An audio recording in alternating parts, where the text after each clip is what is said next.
loss because of default by one or more joint property is to be shared by the other promiser। हाँ, एक और बात है, जो पहला हिस्सा वो तो ये कहता है ना कि वो किसी एक को कह सकता है कि भाई कॉन्ट्रैक्ट को जो है वो इन होल परफॉर्म करो, और दूसरा हिस्सा ये है कि वो प्रोमिजर दूसरे प्रोमिजर को जिसने डिफॉल्ट किया उसको कह सकता है कंट्रीब्यूट करो। तीसरा हिस्सा ये कहता है कि अगर किसी एक के डिफॉल्ट की वजह से लॉस हुआ है प्रोमिजी को, तो वो सब ने पूरा करना है, वो सब ने पूरा करना है, वो सिर्फ उसने नहीं पूरा करना जिसने डिफॉल्ट की है। ठीक है।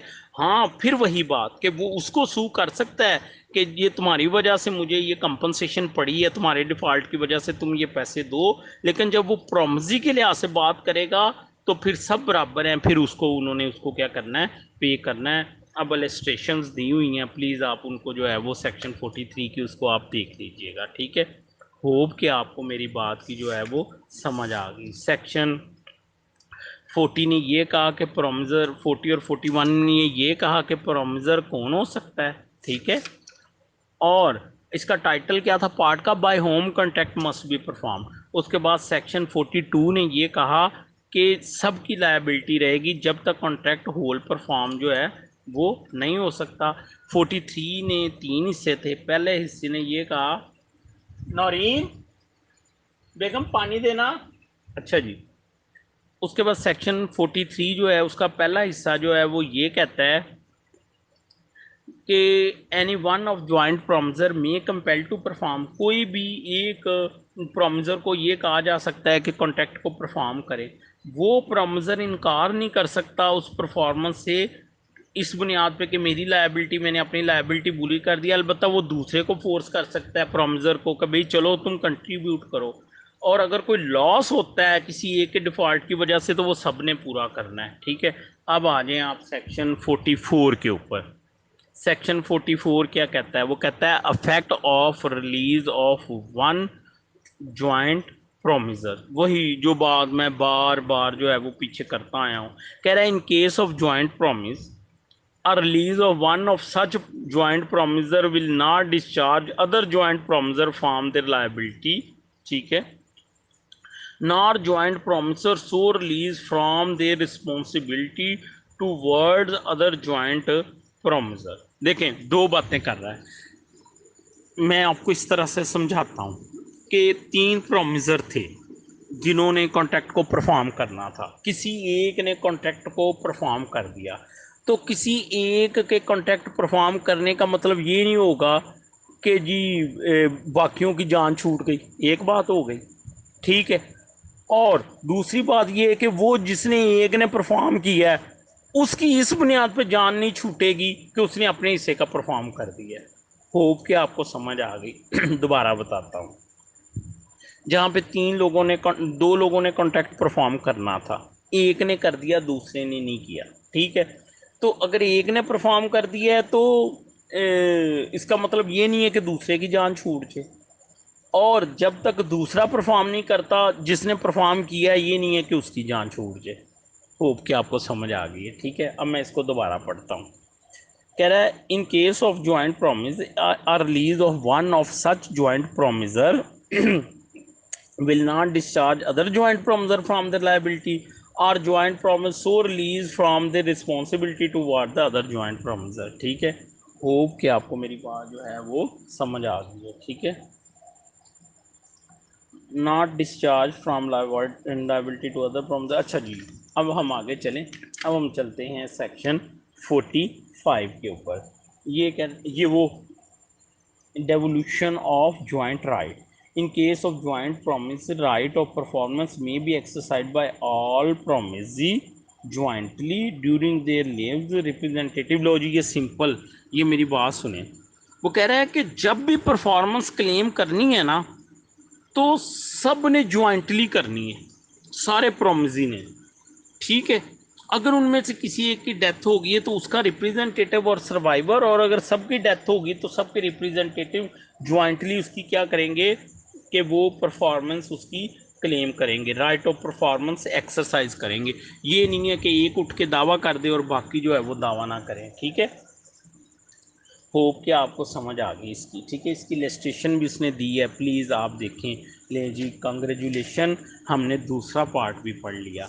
पहला पार्ट जो था चैप्टर 4 का वो ये था कि contract which must be perform, और दूसरा था by whom contract must be perform.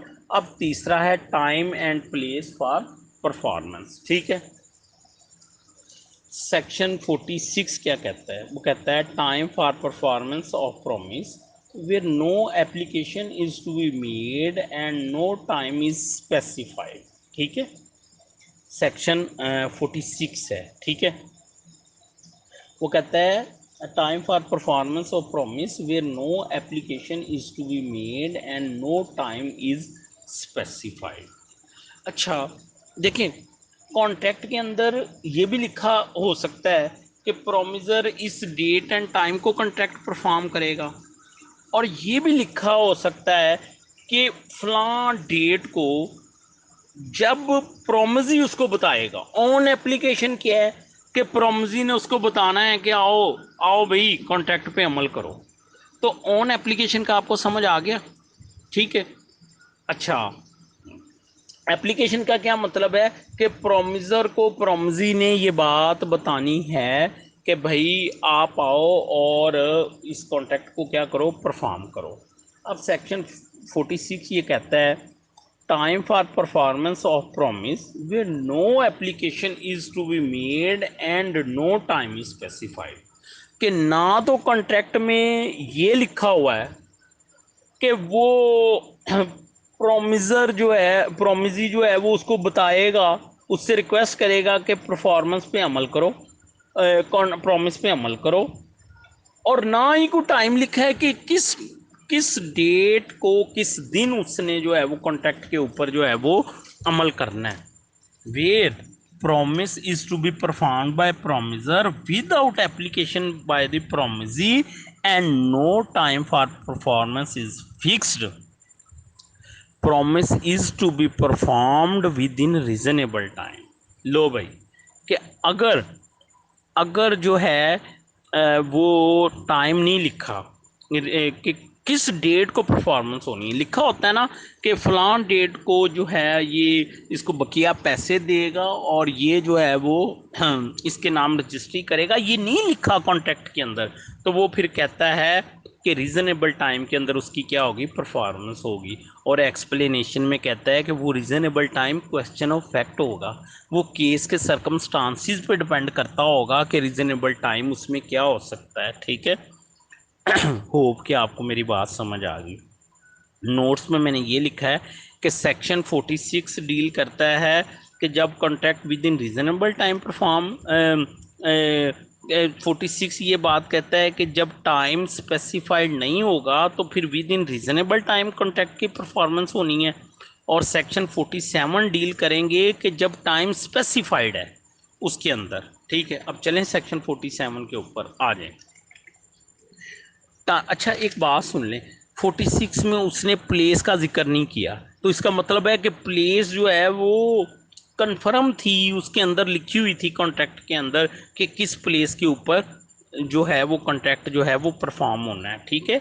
यानी 46 में ये था कि कोई एप्लीकेशन नहीं जानी, टाइम जो है वो अनसर्टन है लेकिन प्लेस सर्टन है, लेकिन एप्लीकेशन कोई नहीं है। अब आ जाए 47 में, time and place for performance where time is specified and no application is to be made।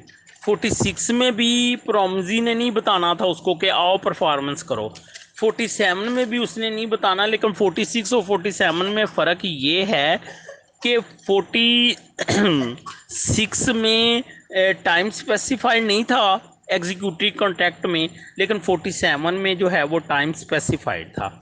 where promise is to be performed on a certain day without any application by promiser, promiser may perform at any time during usual hour of business on that day and at the place at which promise out to be performed। कह रहा है कि अगर time specified है तो फिर प्रोमिजर ने usual our में जो है इसकी एक जो है वो उधर एग्जाम्पल भी है कि फ़र्ज़ करें कि अगर वो जो कंपनी का जो टाइम है फ़र्ज़ करें वो 4 बजे तक का है और वो रात 11 बजे वो लेके गुड्स वहाँ पे पहुँच गया है, तो क्या उसकी परफॉर्मेंस हो सकती है? नहीं हो सकती। तो फिर प्रोमोजर ने उसको परफॉर्म करना है उसी दिन के ऊपर जो टाइम दिन फिक्स है, और यूजुअल आवर्स में उसने उसको क्या करना है? परफॉर्म करना है। ठीक है, होप कि आपको मेरी बात जो है वो समझ आ गई। और उस प्लेस पे होगा at the place at which promisor ought to be perform, जो कि कॉन्ट्रैक्ट के अंदर जो है वो लिखी होगी, उसी जगह पे वो जो है वो कॉन्ट्रैक्ट जो है वो परफॉर्म होगा। प्लीज़ आप 47 जो है उसकी इलस्ट्रेशंस को देखते जाइएगा। मैं इलस्ट्रेशंस को मिस करता जा रहा हूँ, और वो जो बिज़नेस लॉ की बुक्स हैं उसके अंदर भी बहुत सारी जो हैं वो एग्जांपल्स हैं। ठीक है, वहाँ से भी कह रहा है वेयर प्रॉमिस ए प्रॉमिस 47 की मैं एग्जांपल पढ़ रहा हूँ। ए promises to deliver good to B's warehouse on 1st January. On that day, A bring the good B's warehouse, but after the usual hours for closing it and there are not received, A has not performed his promise. जब वो आया ही वो usual hours के बाद है, तो क्या वो परफॉर्मेंस होगी है? नहीं हुई। होप कि आपको मेरी बात जो है वो समझ आ गई है। अच्छा जी, 46 में क्या था? टाइम अनसर्टन था, यानी डे अनसर्टन था, तो वो रीजनेबल टाइम में परफॉर्म होना था। 47 में क्या था? टाइम सर्टन था, तो फिर उस सर्टन डे पे उसने यूजुअल आवर में उसको क्या करना था? परफॉर्म करना था। अब चलते हैं हम 48 पे। Application for performance on certain day to be at proper time and place. ठीक है, अच्छा देखें, पिछले दोनों सेक्शन थे विदाउट एप्लीकेशन, जहां पे उसकी ड्यूटी नहीं थी प्रोमजी की कि वो उसको इनवाइट करता कि आओ परफॉर्म करो कॉन्ट्रैक्ट को। लेकिन 48 में क्या है कि उसने एप्लीकेशन देनी थी। कॉन्ट्रैक्ट में लिखा गया ना कि भाई ये बताएगा तो वो गुड्स लेके आएगा। Where promise is to be performed on a certain day on application of the promisee, duty of the promisee to apply performance at a proper place and within usual hours of the business। अब वो पाबंद हो गया promisee कि वो usual our में उसको बताए और प्लेस भी बताए कि इस जगह पे तुम आके कॉन्ट्रैक्ट को क्या करो? परफॉर्म करो। ठीक है, होप कि आपको मेरी बात की। और आगे वो एक्सप्लेनेशन में कहता है कि वो जो यूजुअल आवर होंगे ऑफ बिजनेस, वो एक क्वेश्चन ऑफ जो है वो एविडेंस होगा। ठीक है, और सेक्शन 49 क्या कहता है? कहता है place for performance of promise where no application is to be made and no place fix for performance. पीछे हर जगह पे प्लेस सर्टेन थी, अब अब वो सिचुएशन आ गई जहाँ पे प्लेस अनसर्टन है और एप्लीकेशन भी कोई नहीं देनी। where promise is to be performed without application by promisee and no place is fixed for performance, duty of the promiser to apply to the promisee to appoint a reasonable place for performance of the promise। अब उसकी जिम्मेदारी आ गई किसकी? Promisor की, कि वो पूछे उससे कि बताओ भाई कौन सी जगह पे गुड्स डिलीवर करनी है। अच्छा, एक सिंपल सा रूल याद रखें, अगर ऑन एप्लीकेशन है तो फिर ड्यूटी किसकी होगी? प्रोमिसी की, कि वो उसको बताए। लेकिन अगर विदाउट विद नो एप्लीकेशन, तो फिर प्रोमिसर की ड्यूटी होगी कि वो खुद से करे या उससे पूछे। ठीक है, अब सेक्शन 50 के ऊपर आ गए। परफॉर्मेंस इन मैनर और at the time prescribed or sanctioned by the promisee. अच्छा, ये मैनर की बात करता है। मैनर की उसकी परफॉर्मेंस कैसी होनी है? उसने मनी ऑर्डर के ज़रिए पैसे भेजने हैं, उसने चेक के ज़रिए भेजने हैं, उसने कैश देना है। तो ये सेक्शन 50 कहता है, ये डिस्टिंग्विश सेक्शन है बाकियों से। ये कहता है performance of promise is to be made in any manner, किसी भी मैनर में हो सकती है, या in the manner described or sanctioned by the promisee, या जो प्रोमिसी कह दे या सैंक्शन कर दे उस मैनर में उसकी परफॉर्मेंस होगी। अब आप इसकी इलस्ट्रेशंस पढ़ लें तो आपको वो सारी बातें जो हैं वो क्या हो जाएंगी? क्लियर हो जाएंगी। अब ये ज़रा देखें, अगला पेज 24 देखें नोट्स का ना। सेक्शन 46 में क्या था, डे अनसर्टन था यानी टाइम या डेट अनसर्टन थी, कोई एप्लीकेशन नहीं होनी थी, और प्लेस सर्टन थी, उसके बारे में हमने रूल पढ़ा था। सेक्शन 47 में डे सर्टन था, कोई एप्लीकेशन नहीं थी, लेकिन प्लेस सर्टन थी, यानी 46 में डे अनसर्टन था, लेकिन 47 में डे सर्टन था। फिर 48 में डे सर्टन था और ऑन एप्लीकेशन था, और प्लेस अनसर्टन थी। ठीक है, बेगम पानी दे दो। अच्छा जी, उसके बाद 50 जो था वो था, अच्छा 49 क्या था, डे सर्टन था, कोई एप्लीकेशन नहीं थी, लेकिन प्लेस अनसर्टन थी। ठीक है, तो 50 क्या था, मैनर और मोड ऑफ परफॉर्मेंस के बारे में था। होप कि आपको इस पार्ट की भी समझ आ गई। ठीक है अब हम आगे चलते हैं, परफॉर्मेंस ऑफ रेसिप्रोकल प्रोमिसेस। ठीक है, रेसिप्रोकल प्रोमिसेस क्या है, जहाँ पे दोनों पार्टियाँ जो हैं वो पाबंद हैं कि वो अपना अपना प्रॉमिस जो है वो परफॉर्म करें। ठीक है, सबसे पहले तो रेसिप्रोकल की डेफिनेशन देखें, सेक्शन अंडर सेक्शन 2F अब सेक्शन 51 ये कहता है, promisor not bound to perform unless reciprocal promisee ready and willing to perform. देखें, जहां पे कॉन्ट्रैक्ट के अंदर ये बात लिखी गई कि दोनों पार्टियां सिमुलटेनियसली एक ही वक्त में अपना अपना प्रॉमिस परफॉर्म करेंगी, मसलन एक गुड्स डिलीवर करेगा, दूसरा उसको पैसे देगा, तो अगर कोई एक परफॉर्मेंस से इनकार कर देता है तो दूसरा भी अपने हिस्से का कॉन्ट्रैक्ट परफॉर्म करने का पाबंद नहीं होगा। अब मैं इंग्लिश पढ़ता हूँ, आपको समझ आ जाएगी। When reciprocal promises are to be performed simultaneously, no promiser need to perform his promise unless the promisee is ready and willing to perform his reciprocal promises।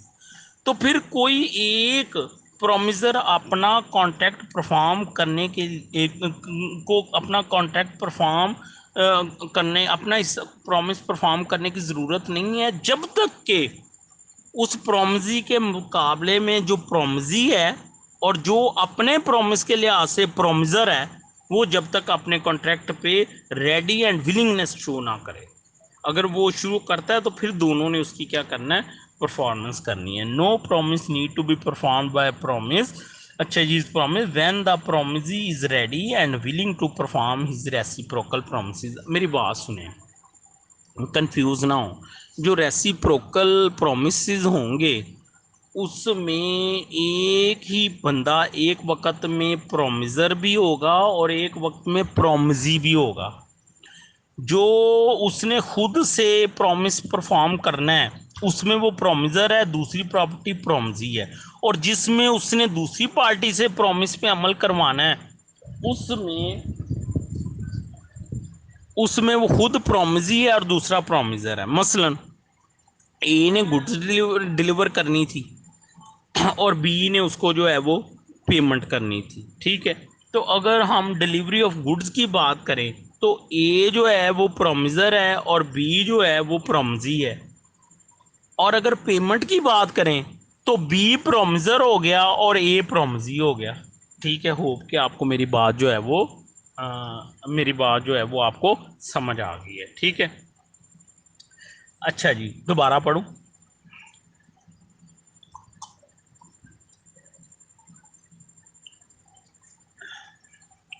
Where reciprocal promises are to be perform simultaneously, highlight कर लें कि ये section जो है ये simultaneously की बात करता है। तो no promisor need to perform his promise unless the promisee is ready and willing to perform his reciprocal promises. ठीक है, नीचे मैंने इसकी वो इलस्ट्रेशन उधर से पढ़ लें आप, या वो बिजनेस लॉ की बुक से पढ़ लें अब नोट्स में देखें, सेक्शन 51 बात करता है सैम्यूल्टेनियस परफॉर्मेंस की, और 54 बात करेगा कंडीशनल एंड डिपेंडेंट परफॉर्मेंस की, कि जब एक प्रॉमिस एक जो पार्टी का प्रॉमिस है उसकी परफॉर्मेंस दूसरे के ऊपर डिपेंड कर रही होगी, तो उस सूरत में क्या होगा वो हम किस में पढ़ेंगे, सेक्शन 54 में। और एक तीसरी सिचुएशन भी होती है परफॉर्मेंस की, वो है म्यूचुअल एंड इंडिपेंडेंट परफॉर्मेंस। इसकी कॉन्ट्रैक्ट एक्ट में कोई प्रोविजन नहीं है, ठीक है, कि जहाँ पे हर एक ने अपना अपना कॉन्ट्रैक्ट जो है वो परफॉर्म करना है, ठीक है। इसकी एग्जांपल बिजनेस लॉ में दी है, वो आप देख लेंगे। अब सेक्शन 52 क्या कहता है, कहता है order of performance of reciprocal promises, ठीक है। देखें, सेक्शन 51 तो ये था ना कि कॉन्ट्रैक्ट के अंदर लिख दिया गया था, कॉन्ट्रैक्ट के अंदर लिख दिया गया था कि सिम्युलटेनियसली परफॉर्म होगा।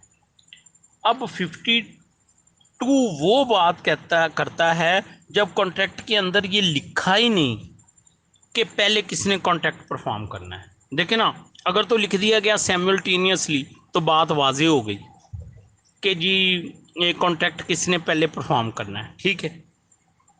साइमल्टेनियसली का तो उसने असूल बता दिया कि दोनों उसको परफॉर्म करने की जो हैं वो पाबंद हैं, ठीक है। और अगर उसमें लिख दिया गया है कि फलां पार्टी पहले परफॉर्म करेगी अपना प्रॉमिस, तो फिर भी बात क्लियर होगी। लेकिन एक ऐसी सिचुएशन आ गई है कि कॉन्ट्रैक्ट के अंदर लिखा ही नहीं है कि कौन अपना कॉन्ट्रैक्ट पहले परफॉर्म करेगा, तो उस सूरत में क्या होगा, उस सूरत में ये होगा कि वो जो नेचर ऑफ द ट्रांजैक्शन है वहाँ से पता चलेगा कि किसने वो कॉन्ट्रैक्ट जो है वो परफॉर्म करना है। मसलन देखें, मैं पढ़ने लगा हूँ, कहता है when order of performance of reciprocal promises is expressly fixed, ठीक है, promise shall be perform in that order. लो जी, पहला हिस्सा तो वो हो गया। एक तो पीछे देखा था कि सिम्युलटेनियसली, तो फिर दोनों ने एक ही वक्त में परफॉर्म करना है। अब अगर एक्सप्रेसली कॉन्ट्रैक्ट में लिख दिया गया तो फिर उसके मुताबिक चलना है। लेकिन when order of performance of reciprocal promises is not expressly fix, order of performance shall be determined according to the nature of the transaction. तो फिर वो जो कॉन्ट्रैक्ट होगा ना, उसकी नेचर से पता चलेगा कि किसने वो कॉन्ट्रैक्ट जो है किसने वो कॉन्ट्रैक्ट जो है वो पहले परफॉर्म करना है, ठीक है। हम कोई सेक्शन बीच में छोड़ तो नहीं गए? नहीं, आई होप कि हमने सारे जो हैं वो किए हैं। 50, 50, 51, ठीक है, 52, 52 और अच्छा, अब इसकी ना एग्जांपल देखें। सेक्शन 52 में ना वो कहता है A and B contract that A shall build a house for B at the fix price. As promise to build the house must be perform before B is promise to pay for it. जाहिर बात है वो घर बनाएगा तो वो उसको पे करेगा ना, ठीक है। तो ये देखें, कॉन्ट्रैक्ट से नेचर और उसकी नेचर से पता चलेगा कि किसने पहले वो अपना कॉन्ट्रैक्ट जो है वो परफॉर्म करना है। दूसरी एग्जांपल है A and B contract that A shall make over his stock in trade to B. इसको छोड़ें आप, अब हम आगे चलें जी, आ जाएं अब सेक्शन 53 के ऊपर चलें। ले जी, सेक्शन 51 ने वो बात की कि जब कॉन्ट्रैक्ट में लिखा था सिम्युलटेनियसली परफॉर्म किया जाएगा, तो फिर उसमें हमने उसके कंसिक्वेंसी ये पढ़े कि कोई एक पार्टी उस वक्त तक अपना प्रॉमिस परफॉर्म करने की पाबंद नहीं होगी जब तक दूसरा अपना विलिंगनेस और रेडीनेस शो नहीं करता। सेक्शन 52 के पहले इसने ये कहा कि अगर कॉन्ट्रैक्ट में लिख दिया गया है कि सिम्युलटेनियसली ऑर्डर लिख दिया गया है कि पहले ए ने या बी ने परफॉर्म करना है, तो फिर उस हिसाब से चलना है। लेकिन अगर नहीं लिखा तो फिर नेचर ऑफ ट्रांजैक्शन से पता चलेगा कि किसने कॉन्ट्रैक्ट जो है वो पहले परफॉर्म करना है, ठीक है। Section 53, liability of party preventing event on which contract is to take effect। जब जो है वो when contact when in a contact of reciprocal promises one party prevent other from performing its part of contract become voidable at the option of the party so prevented, and he is entitled to recover compensation from the other party for any loss which he may sustain in consequences of the non performance. Reciprocal promise है और एक party अपना promise जो है वो perform करने के लिए तैयार है, लेकिन दूसरी पार्टी उसको रोक रही है उसकी परफॉर्मेंस से, तो उस सूरत में वो पार्टी के पास राइट है कि वो उस कॉन्ट्रैक्ट को वाइडेबल डिक्लेयर करते हुए रिसेंड कर दे, या रिसेंड कर दे और साथ में ही वो जो उसकी प्रिवेंशन की वजह से उसको जो लॉस हुआ है वो उसकी जो है वो कंपनसेशन जो है उस पार्टी से जो है वो क्या करे, क्लेम कर ले। मसलन एग्जांपल देखें, बेर एक्ट के ऊपर देखें, A and B contract that B shall execute certain work for 1,000 rupees. B is ready and willing to execute the work accordingly, but A prevents him from doing so. लेकिन वो उसको काम नहीं करने दे रहा। दिस कॉन्ट्रैक्ट इज वाइडेबल, कि वो कहता है नहीं भाई नहीं शुरू करना, ठीक है, तो उसने चूंकि उसको कॉन्ट्रैक्ट परफॉर्म नहीं करने दिया तो 53 के तहत वो वाइडेबल हो गया, और जो उसको लॉस होगा वो काम शुरू ना होने से वो उससे वो भी क्लेम कर सकता है। होप कि आपको सेक्शन 53 की समझ आ गई। अच्छा, आपने देखा मैं पार्ट वाइज यानी उसको लेके चल रहा हूँ, फिर मैं सेक्शन से सेक्शन मिला के पढ़ता जा रहा हूँ, तो एक स्कीम मेरे जहन में जो है वो बनती जा रही है। सेक्शन को मेमोराइज करने में आसानी रहेगी, कंसेप्चुअली सेक्शन से सेक्शन जोड़ के पढ़ना जो है वो आसान रहेगा, तो ये फ़ायदा है। आपका कोई कसूर नहीं है, जो कॉलेजेस हैं वो बताते ही नहीं हैं कि भाई आने वाले वक्त में आपको किस स्टडी की ज़रूरत है। अगर आप उस वक्त से ही ये पैरामीटर लेके चलते, ठीक है, तो आज आपके लिए कोई दिक्कत ना होती, आज आपके लिए कोई दिक्कत ना होती। और अनफॉर्चुनेटली अगर कोई हमें उस वक्त बताना भी चाहता तो हम यकीनन सहल पसंदी की तरफ जाते, हम गाइडों को ही प्रेफर करते, क्योंकि हमारा बदकिस्मती से निज़ाम ये है कि जब आप एलएलबी कर रहे होते हैं तो आप गाइडों से पढ़ के पोजीशन भी ले सकते हैं, और जब आप प्रैक्टिकल फील्ड में आते हैं तो पता चलता है कि नहीं, वो तो सारा टाइम का ज़िया था, मुझे तो जो है वो थरोली पढ़ना चाहिए था। ठीक है, अच्छा जी। अब हमने कौन सा सेक्शन 53 देखा। अच्छा जी, हमने 51 में ये देखा था कि जब कॉन्ट्रैक्ट में सिमुलटेनियसली लिख दिया गया। 52 में ये देखा था कि उसकी ऑर्डर के बारे में था जब एक्सप्रेसली फिक्स हो या एक्सप्रेसली फिक्स ना हो। फिर 53 में एक सिचुएशन वो देखी जब दूसरी पार्टी को एक प्रोमिसर को परफॉर्मेंस से जो है वो रोक दिया गया, तो उसका इफेक्ट ये है कि वो कॉन्ट्रैक्ट क्या हो जाएगा, वाइडेबल होगा। अब देखें ना, यही अगर प्रोपोजिशन बन के आ जाए, यही एग्जाम्पल की वो प्रोपोजिशन बना दे कि ए और बी ने कॉन्ट्रैक्ट किया है, ए उसका, और आपको प्रोपोजिशन ऐसे ही आएगी कि ए उसका घर बिल्ड करेगा और बी जो है वो उसको इतने पैसे देगा। जब ए जो है वो उसने वो वर्क शुरू किया या करना चाहा तो बी ने उसको रोक दिया, तो आप बताएं कि उस कॉन्ट्रैक्ट का अफेक्ट क्या होगा। तो फ़ौरन आपके ज़हन में आना चाहिए कि वो कॉन्ट्रैक्ट क्या होगा,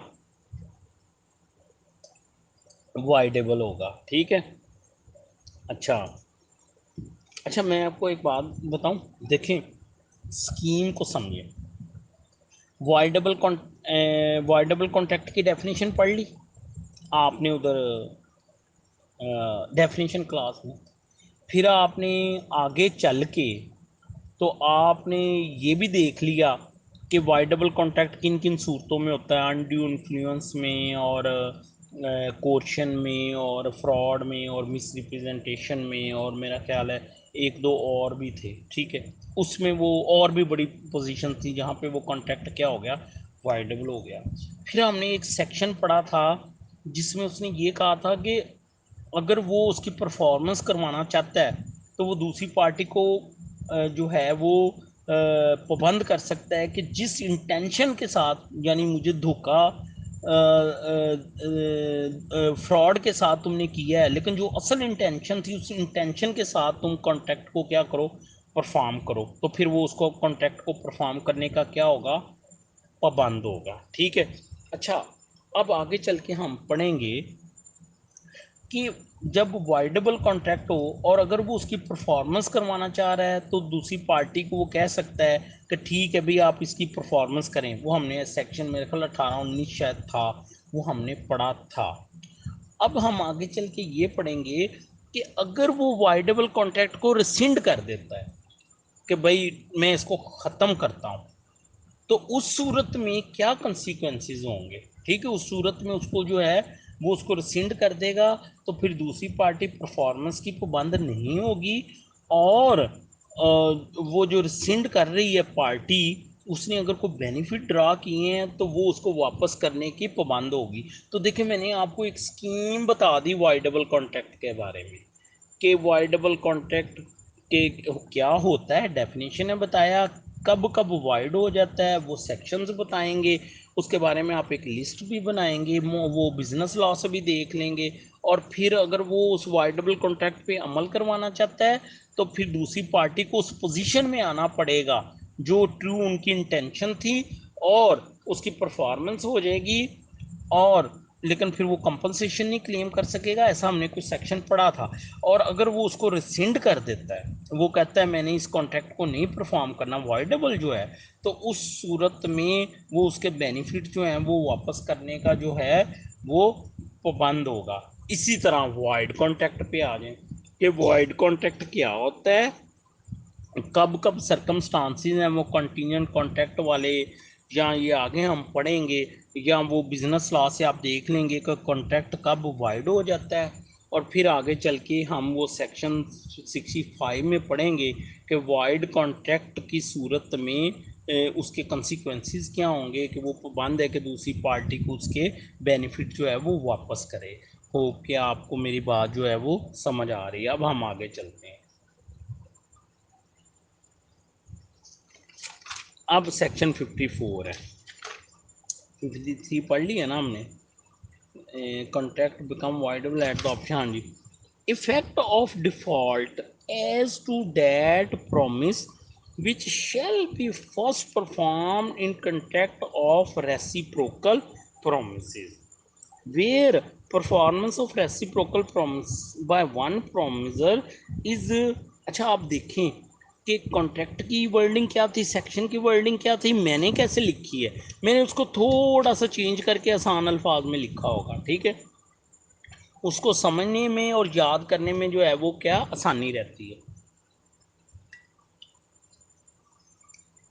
When performance of reciprocal promise by one promiser is dependent upon the performance of promise by other promiser, and the other promiser fail to perform his promise, the other promiser cannot claim for performance of reciprocal promises and is also bound to compensate other party for any loss sustained because of non performance। देखें, दोनों ने reciprocal promise है, दोनों पार्टियों ने अपना अपना contract जो है वो क्या करना था, परफॉर्म करना था।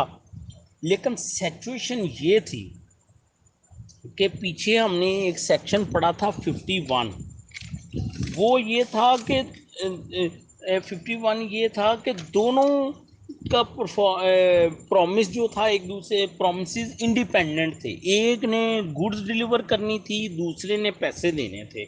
ठीक है, लेकिन 54 में ये है कि पहले एक ने परफॉर्मेंस करनी है तो फिर दूसरे की बारी आनी है। ठीक है, तो उस सूरत में जो जो जिस पे दूसरे की परफॉर्मेंस डिपेंड कर रही है, अगर वो प्रॉमिसर उस प्रॉमिस को परफॉर्म नहीं करता तो फिर दूसरा जो प्रॉमिसी है प्रॉमिसर के मुकाबले में, वो कॉन्ट्रैक्ट को परफॉर्म करने का पाबंद नहीं होगा, ना ही वो प्रॉमिसर जो है वो उसकी परफॉर्मेंस क्लेम कर सकता है, और नॉन परफॉर्मेंस की वजह से जो लॉस होगा उसको पूरा करने का पाबंद होगा। आप ज़रा सेक्शन 54 की उसके ऊपर आए हैं, एलेस्ट्रेशन के ऊपर। एलेस्ट्रेशन डी देखें।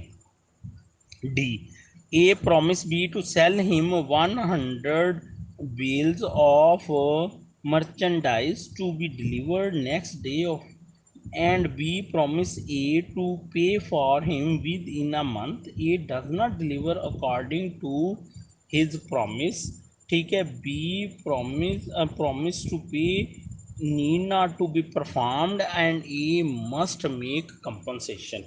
देखें, मेरा और आपका कॉन्ट्रैक्ट ये हुआ था कि आप कल मुझे ये जो है वो गुड्स डिलीवर करेंगे, आप मुझे बुक देंगे आप कल, और मैं 1 माह के बाद आपको पैसे दूंगा। जब वो कल आई तो आपने मुझे बुक नहीं दी। अगर आपने मुझे बुक नहीं दी तो फिर 1 माह बाद मैं भी उस कॉन्ट्रैक्ट की परफॉर्मेंस करने का जो है वो पाबंद नहीं होऊंगा। अब ज़रा मैं सेक्शन दोबारा पढ़ता हूँ तो आपको सारी समझ आ जानी है। When promise of reciprocal promise by one promiser is dependent upon the performance of promise by other promise। देखो, वो मुझे बुक, आप मुझे कल बुक देंगे तो मैं 1 माह बाद आपको पैसे दूंगा ना। The other promiser failed to perform the promise, आपने मुझे बुक ही नहीं दी। That other promiser cannot claim performance of reciprocal promise। अब 1 माह बाद आप मुझे ये नहीं कह सकते कि पैसे दो। And is also bound to compensate other party for any loss occasioned because of non performance। और जो मुझे लॉस हुआ है उस नॉन परफॉर्मेंस से आप वो भी देने का पाबंद होंगे। होप कि आपको मेरी बात जो है वो समझ आ गई है, ठीक है।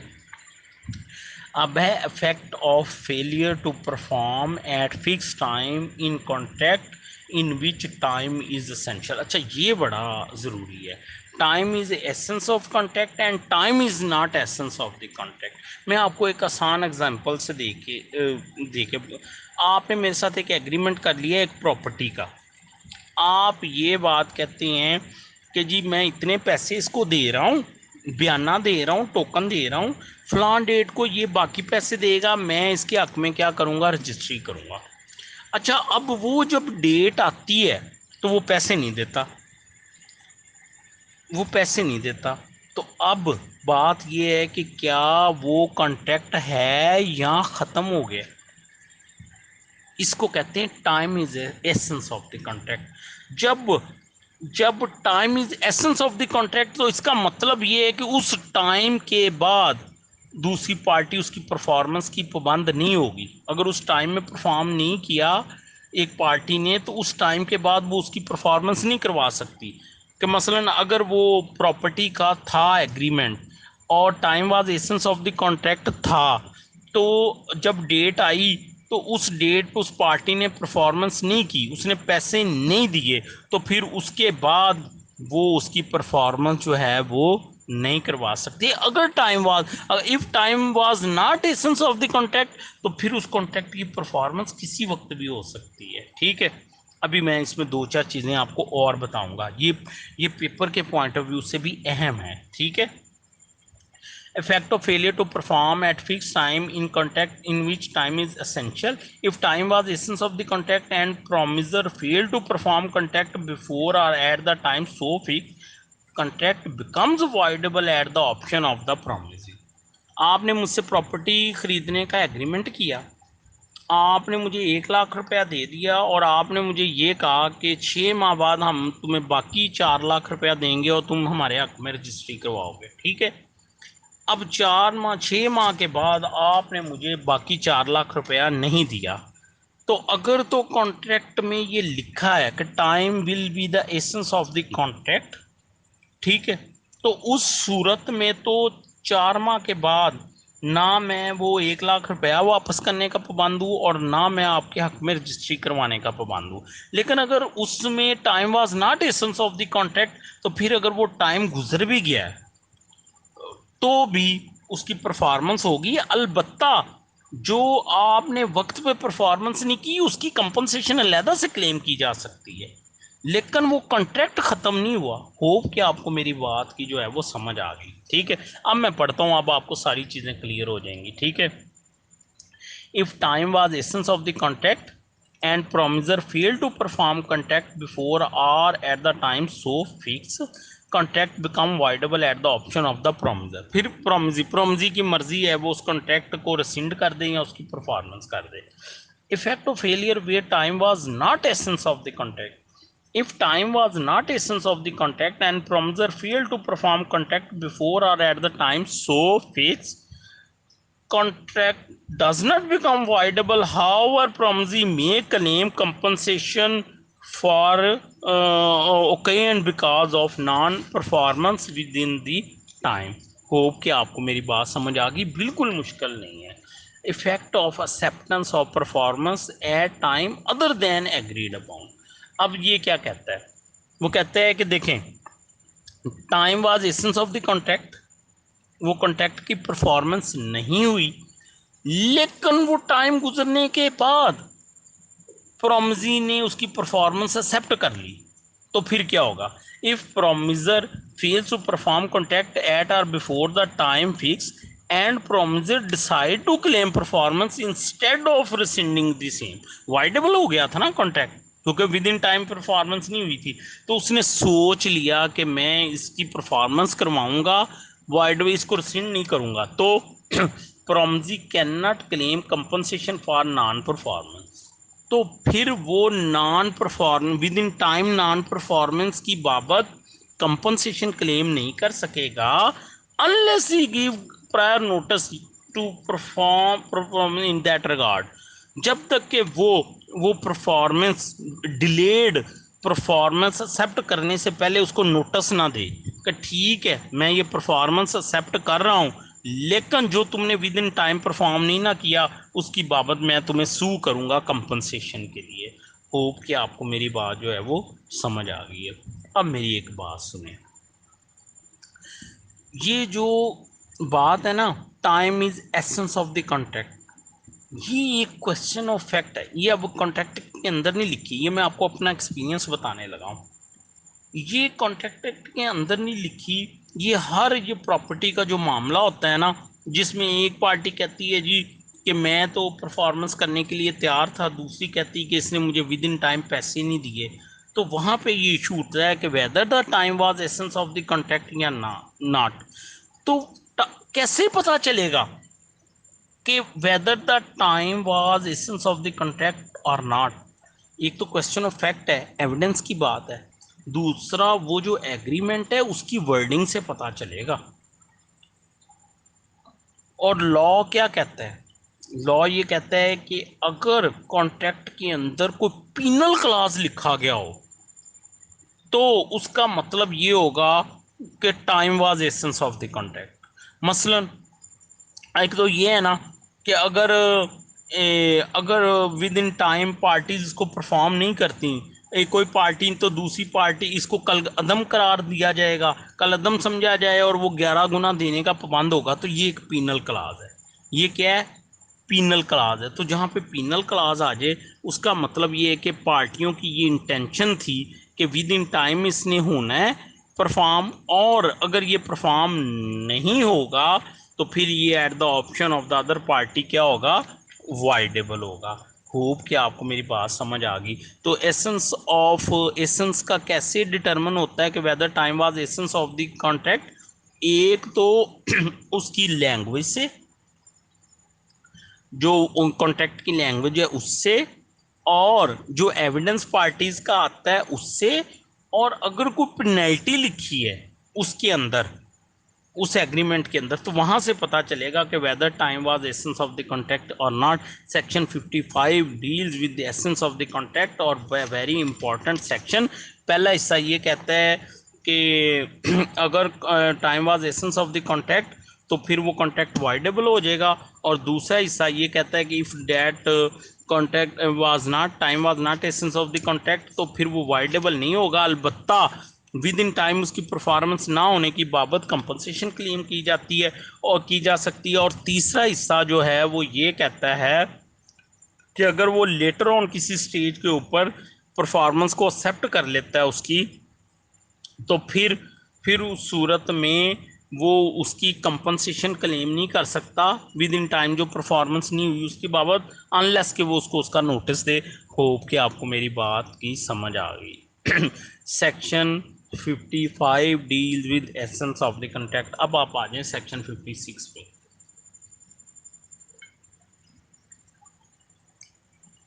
Agreement to do impossible act. Agreement to do act impossible is void. ठीक, सीधी सी बात है कि एक ए ने बी से, वो आप पढ़ें कि उसने कहा मैं जादू के ज़रिए ख़जाना ढूंढ दूंगा तुम्हें, ठीक है। तो ये एग्रीमेंट क्या हो जाएगा, ये to do an act impossible है, तो ये क्या हो जाएगा, वॉइड हो जाएगा, ठीक है। उसके बाद दूसरा हिस्सा क्या है, contract to do act afterward become impossible or unlawful. A contract become void when it is its performance become impossible or unlawful by reason of any event beyond control of the promisor. देखें, contract valid था, लेकिन बाद में कुछ ऐसा हुआ कि वो कॉन्ट्रैक्ट अनलॉफुल हो गया, या उसकी परफॉर्मेंस जो है वो क्या हो गई, इम्पॉसिबल हो गई। मसलन आपका और मेरा एक हॉर्स खरीदने का एग्रीमेंट था, ठीक है, हॉर्स ही मर गया, तो परफॉर्मेंस क्या होगी, इम्पॉसिबल हो गई। या गवर्नमेंट ने पाबंदी लगा दी किसी भी कारोबार के ऊपर, ठीक है, कोई सेल परचेज के ऊपर, तो जिसकी वजह से वो कॉन्ट्रैक्ट की परफॉर्मेंस क्या होगी, इम्पॉसिबल हो गई या अनलॉफुल होगी। तो उस सूरत में वो कॉन्ट्रैक्ट क्या हो जाएगा, wide, contract wide. Contingent contract का इफेक्ट भी क्या था, वाइड हो जाता है। यहाँ पे 56 में भी कॉन्ट्रैक्ट क्या हो रहा है, वो वाइड हो रहा है, ठीक है। अच्छा, अब मैं आपको कोई बड़ी अहम बात बताने लगा था। हाँ, अब मेरी एक बात सुनिए। जब एक कॉन्ट्रैक्ट था, लेकिन किसी ऐसी एक्ट या इवेंट की वजह से उसकी परफॉर्मेंस इम्पॉसिबल या अनलॉफुल हो गई, जो कि प्रोमिसर के कंट्रोल से भी बाहर था। प्रोमिसर को उसमें कोई लेना देना नहीं था। मसलन घोड़ा मर गया जिसका सेल परचेज का सौदा था, या गवर्नमेंट ने पाबंदी लगा दी, तो उस सूरत में कॉन्ट्रैक्ट क्या हो जाएगा, वाइड। इसको कहते हैं doctrine of frustration. Doctrine of frustration 55 किससे डील कर रहा था, एसेंस ऑफ कॉन्ट्रैक्ट से। 56 किससे डील कर रहा है, डॉक्ट्राइन ऑफ फ्रस्ट्रेशन से, ठीक है। अब जी तीसरा हिस्सा क्या है, वो कहता है जी compensation for loss through non performance of act known to be impossible or unlawful.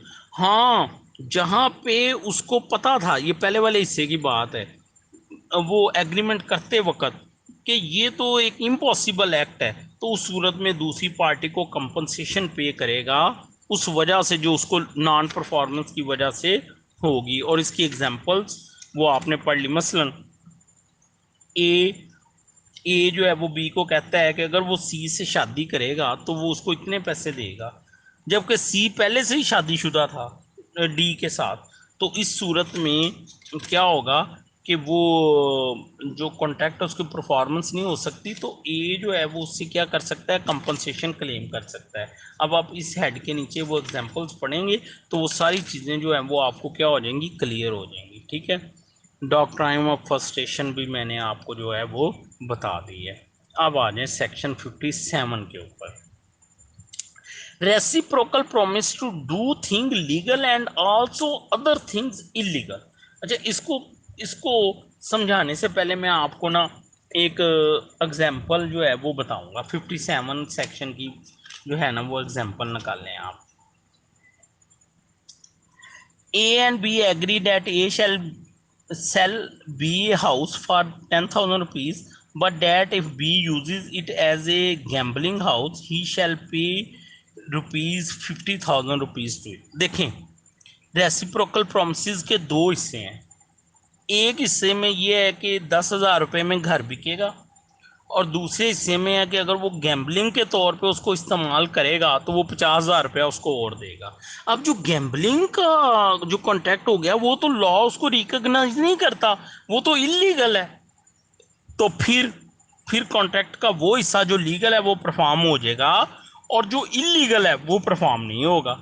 अब आप आ जाए वर्डिंग के ऊपर, सेक्शन 57 की वो कहता है reciprocal promises to do things legal and also other things illegal. When reciprocal promises consist of two parts, first part is to do certain things which are legal and second part is to do certain things which are illegal. First part of reciprocal promise is contract and the second part is the void agreement. क्यों जी, example के बाद इसकी ज़रूरत है समझने की? I don't think so. अब आ जाए 58 के ऊपर, ठीक है। Alternative promise, one branch illegal being illegal. इससे पहले कि मैं इसकी भी इंटरप्रिटेशन करूं, ज़रा इसकी एग्जांपल देखें आप 58 के नीचे। A and B agree that A shall pay ₹1000 for which B shall afterward deliver A either rice or smuggled opium। ठीक है, या वो उसको ड्रग देगा या राइस। इसको कहते हैं अल्टरनेटिव प्रॉमिस, कि या मुझे राइस दोगे या मुझे ड्रग दोगे। तो वो कहता है जहाँ पे अल्टरनेटिव प्रॉमिस हो और एक पार्ट उसका लीगल हो और दूसरा इलीगल हो, तो लीगल वाले की परफॉर्मेंस हो जाएगी, इलीगल वाले की नहीं होगी। अब मैं वर्डिंग पढ़ता हूँ, आपको समझ आ जाएगी, ठीक है। In case of an alternative promise की मिसाल दे दी आपको। One branch of which is legal and other is illegal, the legal branch alone can be enforce. I hope कि आपको मेरी बात जो है वो समझ आ गई, ठीक है। ये था, हमने रेसिप्रोकल प्रॉमिस के बारे में पढ़ा। अब एक पार्ट और आ गया, वो है अप्रोप्रिएशन ऑफ पेमेंट। देखिए मेरी बात सुने, मैंने आपसे 100 रुपया उधारा लिया, एक डेट हो गया। 100 और लिया किसी और टाइम पे, ये 2 डेट हो गए। फिर मैंने आपसे एक 100 रुपया किसी और टाइम पे लिया, तीन डेट हो गए, ठीक है। अब आपको पता है कि कोई भी डेट जो है वो तीन साल के अंदर अंदर रिकवर हो सकता है, ठीक है। ठीक है, टाइम बार डेट क्या है कि जिसकी टाइम गुजर गई है, जिसको अब रिकवर नहीं करवाया जा सकता, ठीक है। अब अगर आप मुझे मैं आपको 100 रुपया वापस करता हूँ, तो क्वेश्चन ये होगा कि वो जो 4 डेट हैं उनमें से ये किस पे अप्लाई करना है। तो सेक्शन 59 ये कहता है कि अगर तो डेटर ने यानी मैंने ही आपको बता दिया है कि भाई ये जो सबसे पहले लिया था या दूसरे या तीसरे नंबर पे जो कर्ज लिया था ना, ये उसको सेटिस्फाई करने के लिए है, तो गुड। ये सेक्शन 59 है कि जो डेटर कह दे जिसको अप्लाई करना है। और सेक्शन 60 ये कहता है कि अगर वो नहीं बताता तो फिर क्रेडिटर की मर्जी, फिर आपकी मर्जी, आप जिस पे मर्जी अप्लाई कर लें, चाहे टाइम बार्ड के ऊपर कर लें। ये कौन सा हो गया? सेक्शन 60। और 61 ये कहता है कि जहां पे ना तो डेटर ने बताया ना क्रेडिटर ने बताया, वहां पे वो कहता है फिर टाइम वाइज चलो, कि जो सबसे पहले डेट आया था पहले उस पर अप्लाई होंगे वो पैसे, चाहे वो टाइम बार्ड है, और फिर उसके बाद अगले। होप कि आपको समझ आ गए। मैं इसकी रीडिंग करवा देता हूँ, इसमें कुछ भी नहीं है, ठीक है।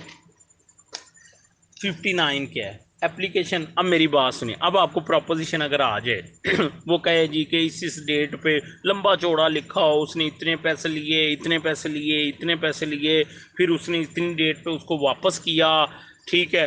तो आप बताएं कि ये किस डेट पे अप्लाई होगा। तो फ़ौरन आपका माइंड काम करना चाहिए कि 59 के मुताबिक जजमेंट डेटर ने भी नहीं बताया कि कौन से डेट पे अप्लाई होना है, 60 के मुताबिक क्रेडिटर ने नहीं बताया, तो इसका मतलब है 61 अप्लाई होना है। और 61 कहता है कि जो सबसे पहला डेट उसको अप्लाई होना, तो फ़ौरन आपने कह देना है कि जी इस डेट के ऊपर अप्लाई होगा। ये बात है कंसेप्ट क्लियर होने की। और इंशाल्लाह अगर आपके कंसेप्ट क्लियर है ना, तो अल्लाह खैर करेगा।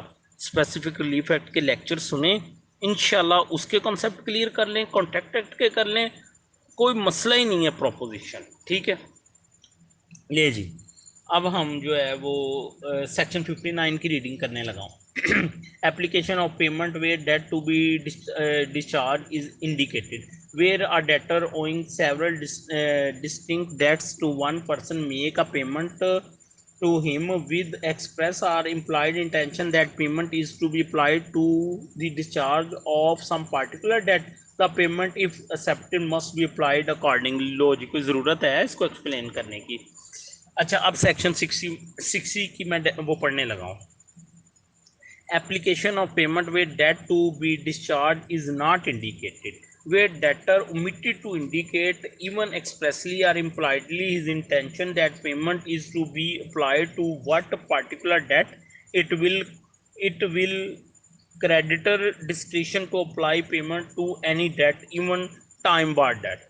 अब आप देखें उधर बड़ी मुश्किल लिखा हुआ है, मैंने लिखा सेक्शन ही है, लेकिन देखें मैंने किस तरह आसान करके अपने अल्फाज में लिखा है। ठीक है, section 61 application where neither party appropriate. ठीक है, where neither party makes any appropriation the payment shall be applied in discharge of debts in order of time even. लो जी, एक तो ऊपर से 1 बजने वाला है और मैं अपनी तरफ से जो है वो मुकम्मल कर चुका हूँ लेक्चर। तो अब पता चला है कि वो तो जो है वो आई थिंक सेक्शन 59 पे ही वो ऑडियो जो थी वो टर्मिनेट हो गई थी, और जो है वो लेक्चर जो है वो मुकम्मल ही नहीं हुआ। लेकिन चलें इसको मुकम्मल करते हैं। मुनासिब नहीं है कि 2-3 सेक्शंस की वजह से जो है हम इसको जो है वो स्किप कर दें। तो मैंने वो सुना है लास्ट पे ना वो लेक्चर, तो वो सेक्शन 61 की बात कर रहा था। सेक्शन 59 ये था कि जहाँ पे डेटर बता दे कि जी किस डेट पे अप्लाई करना है वो पेमेंट, और 60 ये था जहाँ पे डेटर ने नहीं बताया तो फिर जहाँ पे क्रेडिटर चाहे, और 61 ने ये बात की थी कि अगर दोनों ने नहीं बताया तो फिर जो टाइम होगा ऑर्डर, ठीक है ना, उस ऑर्डर के हिसाब से उसने जो है वो क्या होना है, टाइम जो पहले डेट आया था पहले उसको जो है वो अप्लाई होगा। अच्छा, इसका ये वाला यहाँ से वो रिदम टर्मिनेट कर गया था।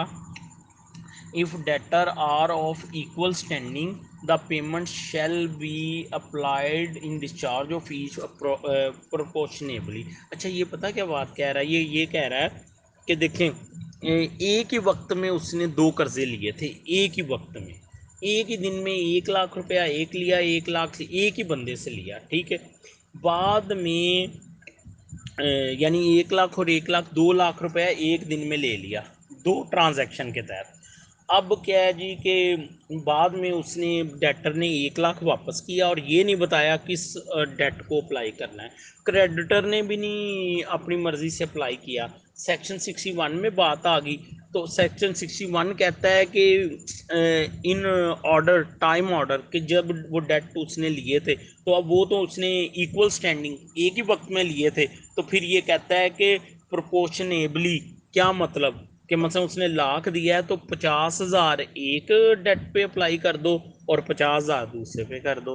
होप कि आपको मेरी बात जो है वो समझ आ गई है। अब आगे चलते हैं, contract which need not to be perform. लो भाई, अब ये आ गया आखिरी पार्ट। ठीक है, section 62 effect of novation rescission and alteration of contract. ये नोवेशन, डॉक्ट्राइन ऑफ नोवेशन को समझे।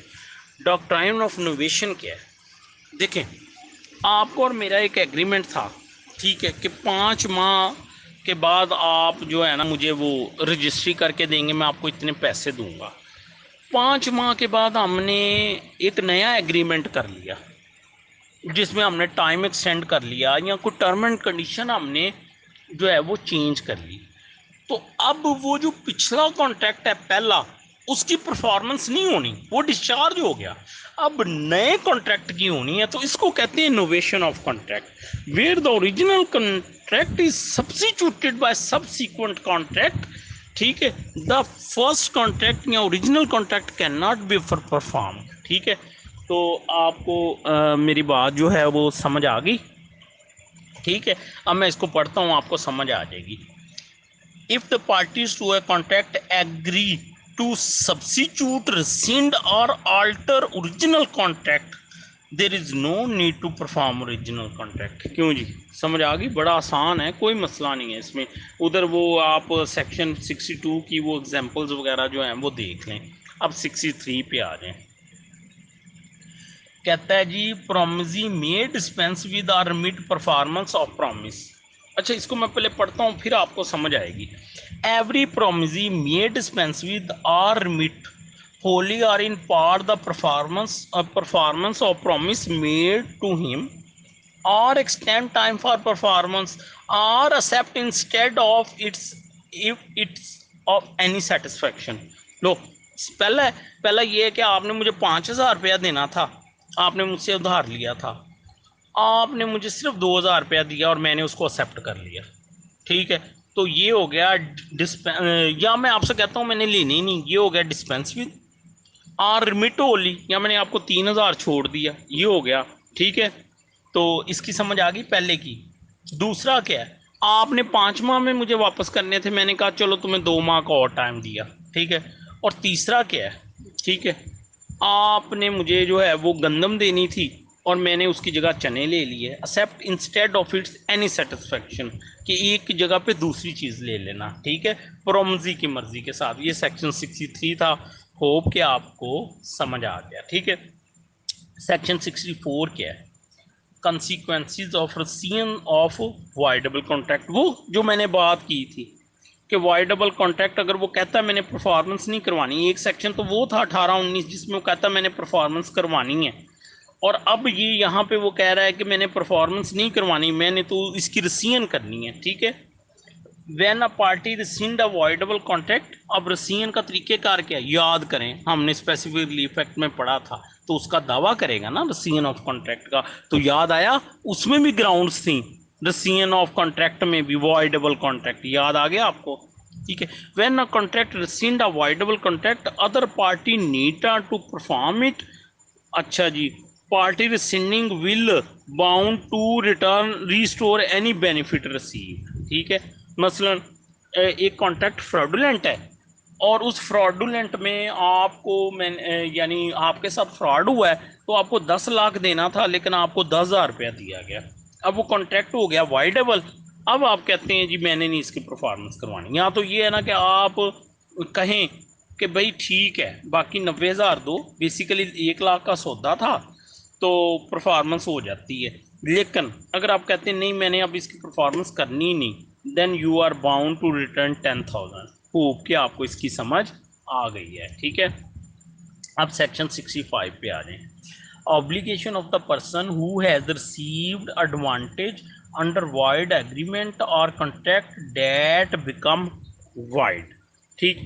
अच्छा, जो 64 था वो बात कर रहा था वाइडेबल कॉन्ट्रैक्ट की, अब जो 65 है ये बात कर रहा है वाइड कॉन्ट्रैक्ट की और वाइड एग्रीमेंट की। समझ आ गई मेरी बात की।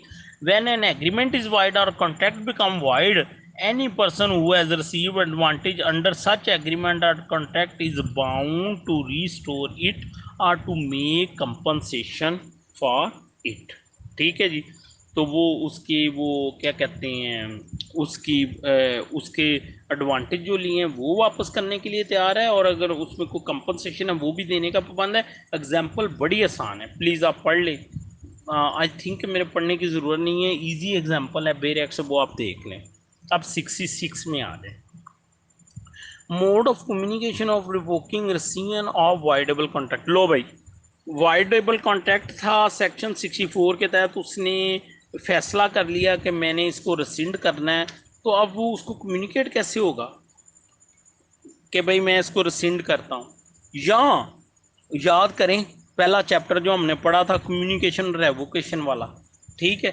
या उसने ये फैसला करने के बाद कि जी मैं इसको रिसिंड करता हूँ, उसके जहन में ख्याल आया नहीं ये मैं ये बात वापस लेता हूँ रिसिंड वाली, मैं तो इसकी परफॉर्मेंस चाहता हूँ, तो फिर उसकी रेवोकेशन। तो इसका उसने बड़ा सिंपल बताया, वो कहता है रेसियन ऑफ वाइडेबल कॉन्ट्रैक्ट की कम्युनिकेशन और रेवोकेशन बिल्कुल ऐसे होनी है जैसे प्रपोजल की। अब मैं वो पहला लेक्चर रिपीट नहीं करना चाहता, वो अब आप निकालें तो उसको पढ़ लें, कोई मुश्किल बात नहीं है, ठीक है। होप कि आपको सीखी। अच्छा, ये भी एक टिपिकल क्वेश्चन है, वो आपको पेपर में अगर ये पूछ ले कि वाइडेबल कॉन्ट्रैक्ट की जो है वो कम्युनिकेशन कैसे होती है, रेसियन कैसे होती है, तो आपने सर पकड़ के नहीं बैठ जाना कि ये कहाँ से आ गया, वो अप्लाई तो वही फार्मूला होना है, ठीक है। अब 67, effect of neglect of promise to afford from the reasonable, ये मैं आपको बता चुका हूँ, 38 के साथ मिला के हम पढ़ चुके हैं। ले जी कंग्रेचुलेशन। देखें ये यानी ये बहुत लेंथी था, लेकिन मेरा एक पैशन था कि मैंने इसको समझना भी है, मैंने इसको समझाना भी है। बेशक बहुत टाइम हो गया, लेकिन मुझे अब पुरस्कून नींद आएगी। तो ज़िंदगी में जो काम भी करें वो पैशन के साथ करें। जब किसी भी काम में आपका पैशन शामिल हो जाता है ना, तो फिर उसमें आपकी जो सक्सेस है वो इंश्योर हो जाती है। मेरी अल्लाह ताला से दुआ है कि अल्लाह ताला आप सब लोगों को कामयाब करे। इसको रुकना नहीं चाहिए, जो भी हकदार है आप उसको ये पहुँचाएँ। ये सदका जारिया है, और मुझे अपनी दुआओं में जो है वो याद रखें। और थैंक यू सो मच। मैं नोट्स भी शेयर कर देता हूँ। अल्लाह हाफ़िज़।